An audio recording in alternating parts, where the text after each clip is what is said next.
Hey guys, welcome back to my channel. So today we are having a special edition. I'm on a tour, meeting out with people, Africans to be precise, who are blazing the trails, who are, kicking it, who are doing great stuff, who are taking giant strides, telling their story and getting to know more about their success story. Because we believe right here that there is no success without a story. All right. So today, I am so excited. You can tell from my smile as wide as it is because I am in a special place. I am right in the planet. So we're looking at the story of a great man. I'll say that again. A great man who started from the scratch and built for himself as it stands 2 planets and still counting. Ladies and gentlemen, dear subscribers, if you've not subscribed to this channel, kindly quickly smash the subscribe button and then we proceed. All right, today here with me we have, like I said, the brain behind. When God made the world, he made planets, and then he said we should go and do even greater work. So this man right here has built for himself 2 planets and he's not stopping anytime soon. Hello, Oga Yeah. Eddie of Eddie's Hair A planet. Planet. Wow. It's a privilege to be sitting in front of you, I must confess. Wow. Honestly, nice meeting you too. It's amazing time to seeing you and then getting to talk to you. And I'm so pleased. Seriously, I'm happy. We've been looking forward to this day, but I thank God Yeah, that it has come to reality and we're doing it today. finally. Yeah. Finally. Wow. I'm so humbled. Thanks Thank you. for allowing me to do this. Thanks Thank you for having too. us in your planet. You Thank you have a for beautiful for place, by the way. Oh, thank you. Thank Well you. done. Thank you. I All appreciate it. right, so let's go straight into it. I'm trying to make it as relaxed as possible. Shasha, I'm with you. No, not too much formalities, not too much ceremony. Let's just flow, right? Yeah. Okay. From what you see in the background, we are in a barbing salon. Let me just break it down. A barbing salon that has been tagged the planet. If you find yourself in Kiev, Ukraine, and you've not heard of Eddie's Planet, please, what planet are you from? Yeah, That's a nice one. you have to find your Yeah, you have way to be in this to the planet. planet Yes, because there's nowhere else to be. All right. honestly. So, how did barbing start for you? I really want to know. Wow, wow. Barbie, for me, it wasn't a planned thing. Okay. You know, I never for once thought I would be a barber. I would be doing what I'm doing today. Mm. I always say that if I knew that coming to Ukraine, I would barbing hair, probably would have learned how to barb in Nigeria Oh. because I never learned how to barb before at all. At all. I never learned how to barb before. It's always a surprising thing for people when I told them, see, I never learned how to barb before. They're always shocked. Probably some people say, maybe it is not true. It is not true. How can you say you didn't learn how to barb? Yeah, it's true. I never learned how to barb before Wow. at all. When I came to Ukraine, things went the other way around. Mm. And you see, sometimes at your difficult points, sometimes these are when we discover ourselves. Our true self is when you face challenges. Some people discover themselves easily, along the path of life.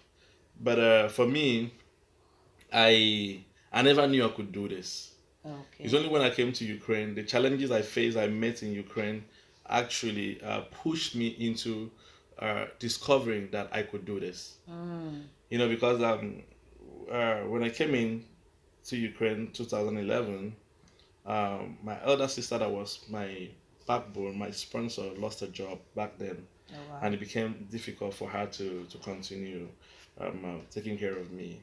So things became very rough for me at that point of my life, and I just arrived in Ukraine, Mm. so it became very difficult that I surviving was a problem, and God so blessed I stumbled on 2 guys that accommodated me back then in the hostel. So when they saw my situation, they decided what they were just thinking of how they could help me because I was frustrated. Okay. You know, I life was worse for me. So this guy took me in. They provided for me for a couple of months. They fed me everything. I was without a dime. So during this point of my life, um, when people see me, two things always happen back then. I can remember when people hear about my story, then it's either they will pity me or they will laugh at me. Those two things. And people always say, maybe we need to go back to Nigeria, because I was one person when we see you always find pity on them. So I was like, always feel okay, maybe we should go back to Nigeria and stuff like that. But these guys kept encouraging me, say, what can you do? What can you do? What can you do? What can you do to survive? I thought about so many things. I thought about Forex. I tried Forex, it wasn't working.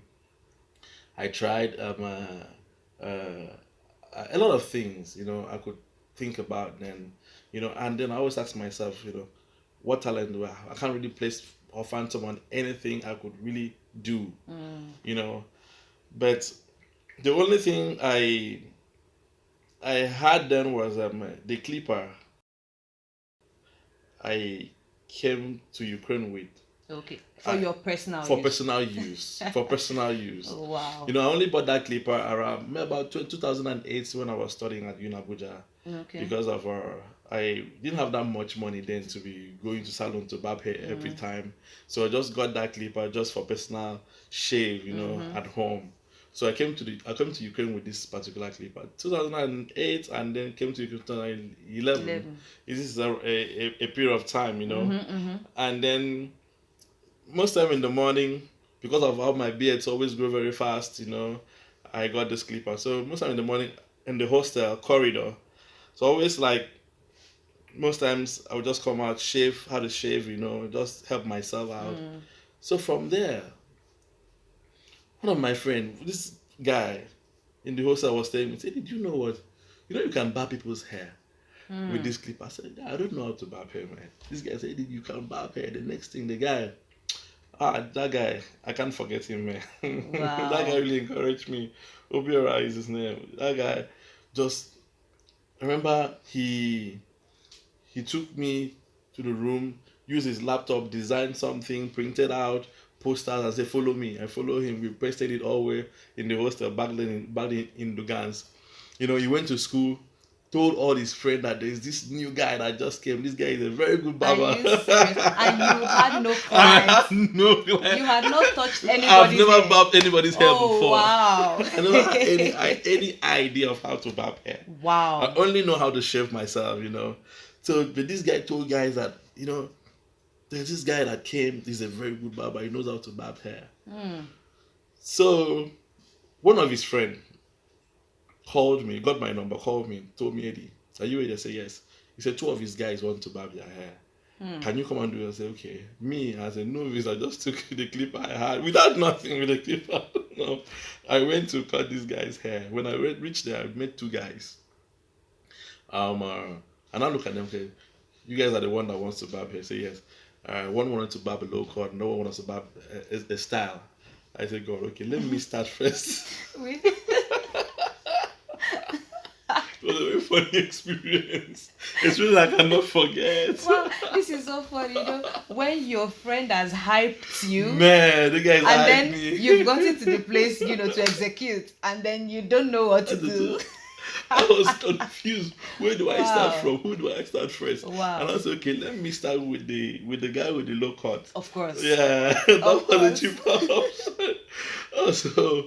So when I started barbing this guy on a low cut, and the other guy probably just saw that this guy don't know how to barb hair. He silently left. So I was struggling with this other guy for almost an hour trying to barb this guy's hair. So when I finally finished, and I asked the guy, okay, what about your friend I wanted to barb hair? So he placed a call on the friend, and the friend told him that he's not barbing again. Wow. So when he told me that, I completely knew that this guy saw that I don't know how to barb hair. That was why he left. He left. So he just advised himself and left. So this thing touched me. So when I left them, when I left the guy, I was going back to my hostel that afternoon. I was so frustrated. Seriously, that was the worst moment of my life because I was now. I knew this guy left because I don't know how to do it. He saw I don't know how to. That was why he left. And I was now asking God, what is my talent? That this is the very first and the last time I will barb someone say that barbing is not for me. So at that point, you made up your mind you were not. Yes, at that point I made up my mind that I'm not going to barb hair again. That this is not for me. Oh wow. I was discouraged. I made up my mind. Just a quick question. After you finished with the guy with the local, did he pay you? No, I didn't even collect money because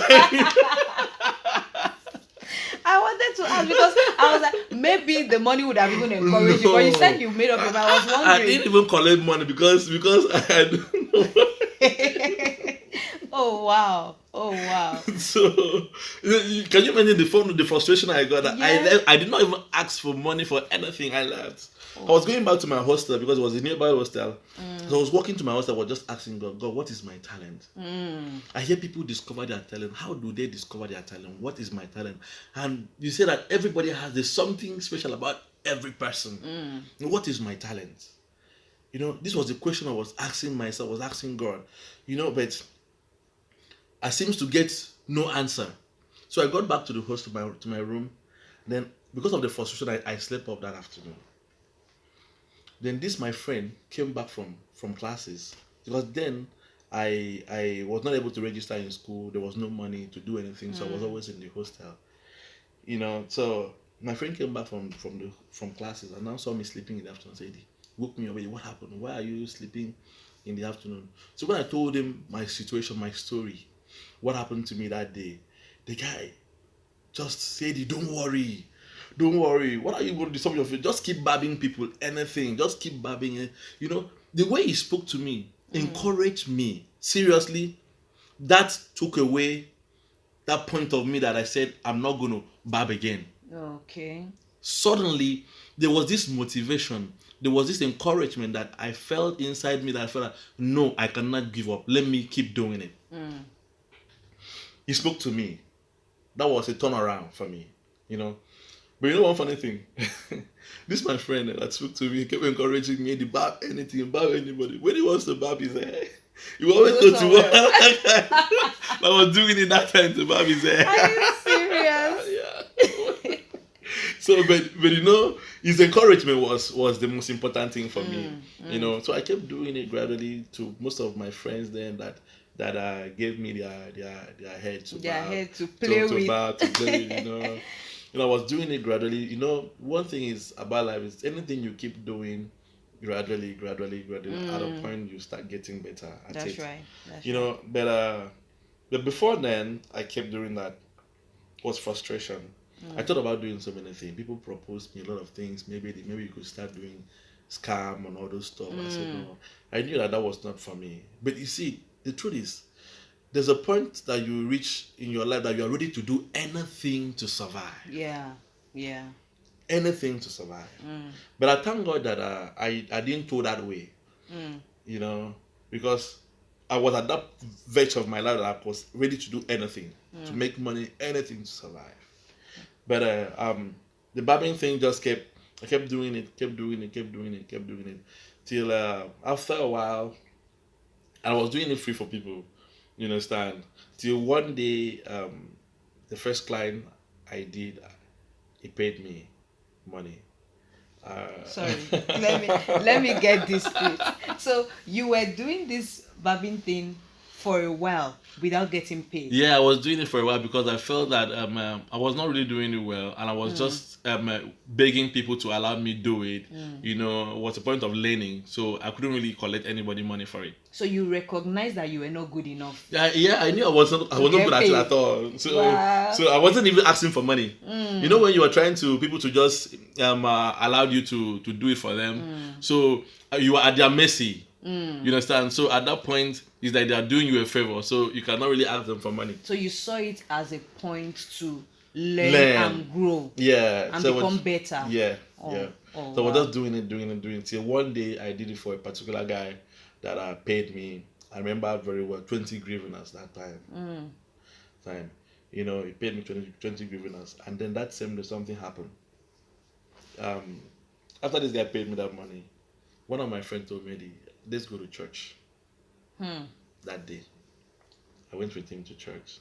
We were reaching the church. The pastor then was preaching at the point and said people should come and sow seed. Come and sow seed. Oh my God! Please let me pause. Let me pause. You know why I laughed? It was so strategic. Did you feel at some point that it's like somebody told this man that he just collected some fresh money? Let me tell you funny experience. You know, I was sitting in the church. The pastor was preaching, and there's people to come and sow seed. One man just told me, you see that money you just collected? Go and sow seed with that money. One man said, "I lie you. This money, of course, you cannot sow this. He's not going anywhere. He's not going anywhere. This money money, that is not enough. they are not enough to buy bread. And how can I go and sow this money? You know, I was disturbed. My mind was just playing games with me inside the church because one man said, "Go and sow this money." One man said, "No, you cannot sow this money, man." I began thinking about the bread, the things I wanted to buy, you know, and just 20 grivnas that cannot reach. What can you do? Because, you know, before I came to church, I thought about a lot of things I could buy with this money, with these 20 grivnas back then. And the things that I wanted to buy was so much that this money cannot afford it. So I was, okay, let me relax. I was now separated between my needs and my wants. Okay. You understand? So what I really need, I will now use this money to buy. That was when I now went to church. Okay. So when I reached church, I had to sow this money, to sow this seed, you know. And then after the points, reluctantly, I now stood up, went and put this money. Even after putting the money, going back to my seat, one man said, "This, you need to go and remove that money." Tell them you are sorry. I'm sorry. You didn't know it was what a mistake. Of course. So, but I struggled with it. And then I left it. And you know how the devil works too. After church, I didn't have money to pay back, to pay my way back home. I was not thinking, well, why did I even sow this money? I don't have money to go back home. But suddenly, my friend just came and told me, "Let's go." I said, "I don't have money to pay back." He said, "Don't worry, I will pay your way back home." But you know, something happened after I saw that money into that church that day. It was a turnaround. Oh wow! For me. Wow. It was a turnaround for me, because this was around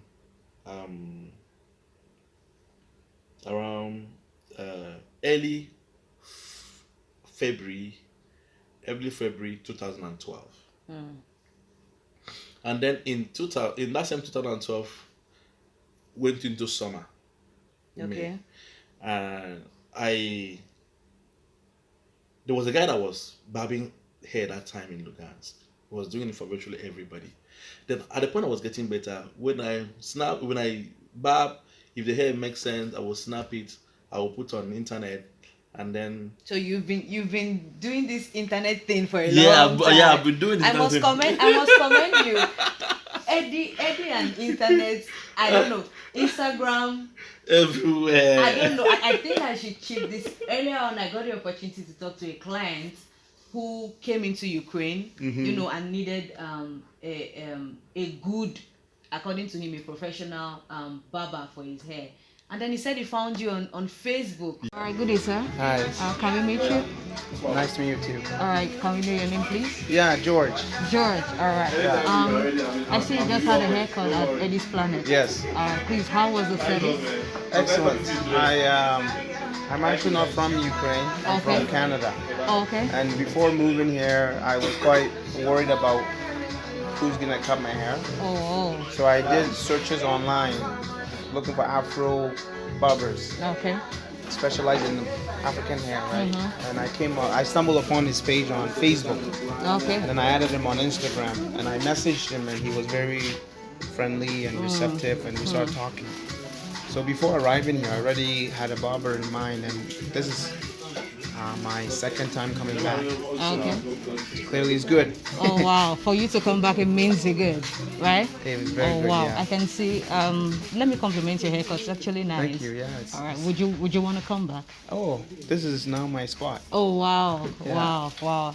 That's what you get when you give good services. All right. 100%. Thank you so much for Yeah, talking you're to welcome. us. I highly recommend you guys come to Eddie's. He's a people's people, you know, and all his staff are, and you'll see it once you come here. So I highly recommend it. Oh wow!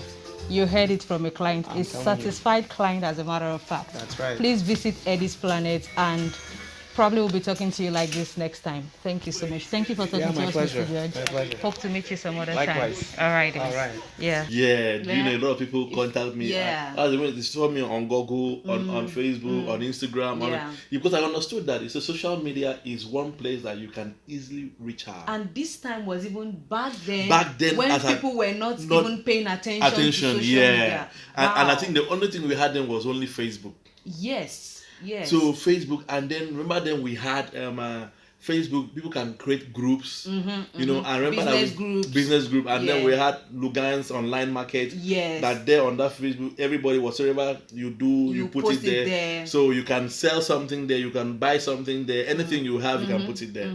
So remember, I always snap it and put it there, but people were not really seeing what I was doing. Nobody called me for anything, you know. It was basically around friends. But there was this guy that was barbing hair then. But that was why people didn't notice I was doing something too. Okay. So, but I remember that summer 2012, this guy maybe traveled, went somewhere, he was not available. Okay. So, you know, what happened to me at that point of my life was when the preferable is not available, the available becomes preferable. That's right. Because when I at a point when I do it for one person during this period, during the summer, one person will bring 10 people. Wow. Yeah. When I do it for one, you bring 10 people. For one. So that was how God started blessing me. When I barb one person bring 10 people, barb one person bring 10 people. That was how I took over Lugan's at that point. So from there, people started calling me. I don't know what I was barbing, but people just kept coming. People kept coming. People kept looking for me. From there, one of my clients gave me a spot at the hostel. Hold on. So up until this time, you didn't have like No, I didn't have anywhere. a place. I didn't have a place at all. I was just going to hostel by hostel and be doing it, you know, and people's rooms and be doing it for them. And basically at that point it was my friends that could believe, that could allow me. Not because they are, but my friend that said no, that don't know how to do it and they refused. Yeah. You understand? So from them, now started doing it for one person that now told the other person, and people started trooping, started coming, you know. And then I remember that one of my clients and a church member then, that was our church member then, he was living in Hostel 5 back then. And Hostel 5 was the biggest hostel in Lugansk at then. Okay. And this hostel, anything that this hostel accepts, the whole of Lugansk will hear about it. Okay. So it was a real hostel for foreigners. Understand? So this my friend, remember his name was Africa. Africa was this person. I know some guy with some afro. Yeah, afro hair. Like Yeah. So he was my friend. We actually came to Ukraine almost at the same time. Okay. So he became very popular in Lugansk by then. So he was staying in this hostel. So and his room was at a very strategic point. Okay. At the ground floor. So as you are entering this hostel, you are passing through his room. You understand? His frontage before you climb the staircase. So he gave me that spot to use every Saturday to barb hair. So automatically, anybody that steps into that hostel will see me. I'm the first person they will meet. So that really helped me. That was how people knew in that hostel that I was barbing hair there. So, and this hostel was the hostel that this guy that was barbing hair used to barb hair there. Yeah. So I started barbing hair at that spot. People started coming. Started coming. But one day something happened.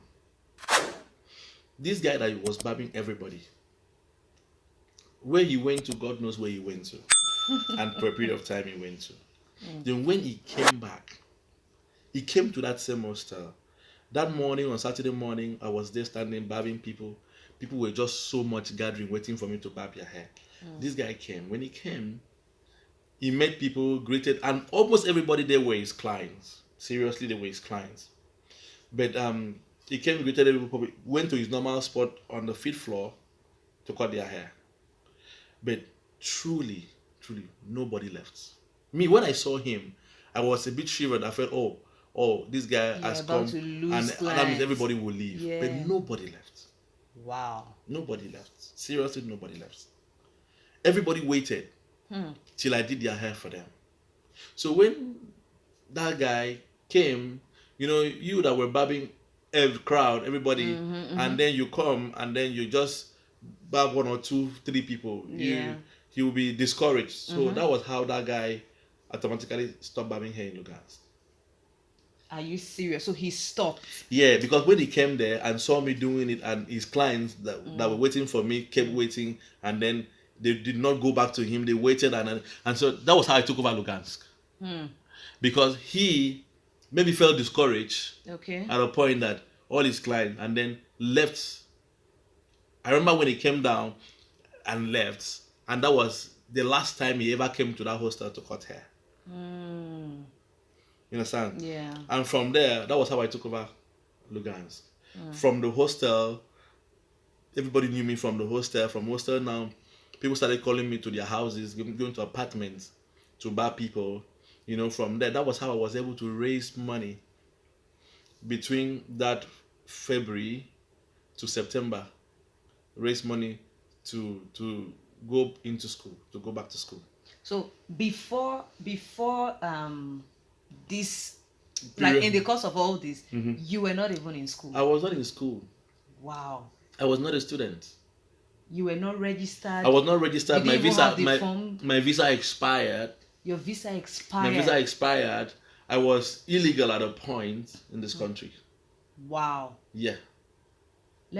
I didn't want to jump, but let me fast forward to right now.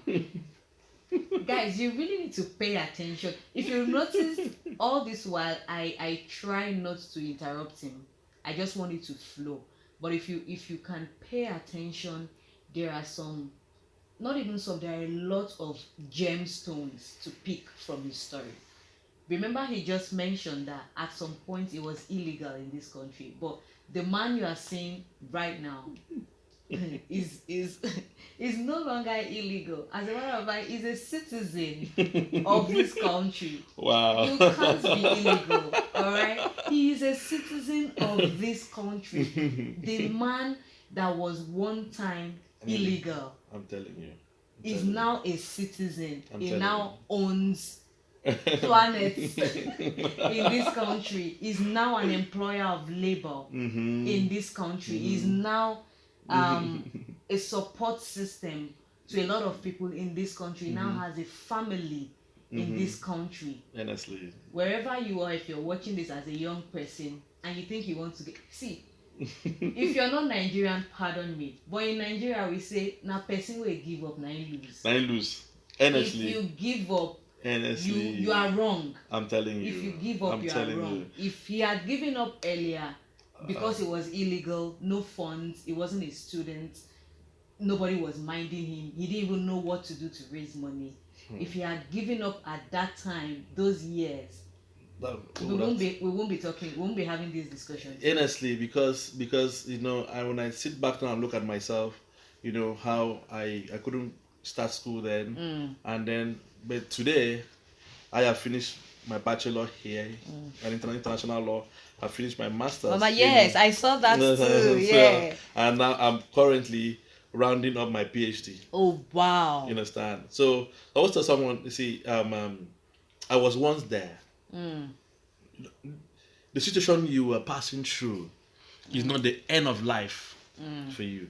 I was one person at a point in my life. I was always searching the ground floor to look for kopecks, the coins, to survive, because there was no money anywhere. my family could not send me money. You understand? And then the people I was living with, they were good guys. They could provide food for me. They could provide most of the basic things I needed. I could use their stuff. You understand? But they cannot give me money because they were not my parents. They were students too. They had their own needs. Yeah. You understand?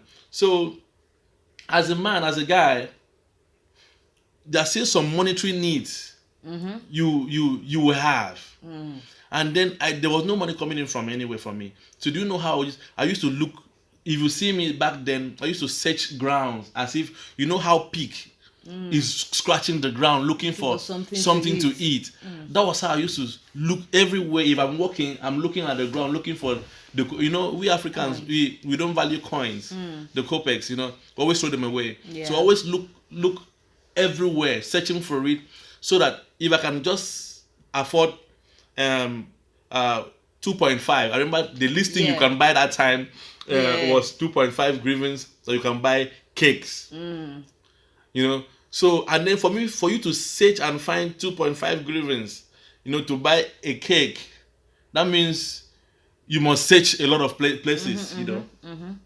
So every time I'm just walking, I'm looking at the floor, looking at where I can find kopecks to survive. So we can say you were literally looking for food on the ground. That was just what it is. That was my life. Wow.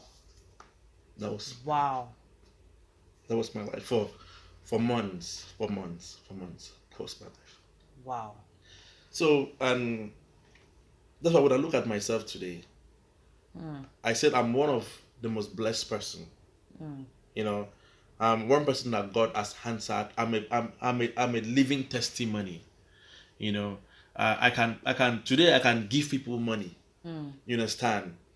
But this was me then that was looking for how to survive.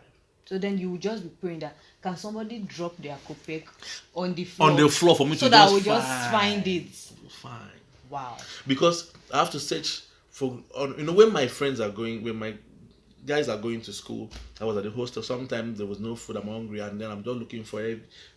Say if I could gather 2.5, I know that I could go to Mama's shop downstairs to buy cake. Because that was the least thing I could buy. You understand? The cheapest thing there back then was the cake I could buy to just eat and survive. Wait till my guys come back from school. So whatsoever they can provide. And these guys were very good guys. Seriously, they were very, very good guys. So anything they go out, they buy for themselves, they bought for me too. Yeah. They were exceptionally very good guys. So that was how my life started.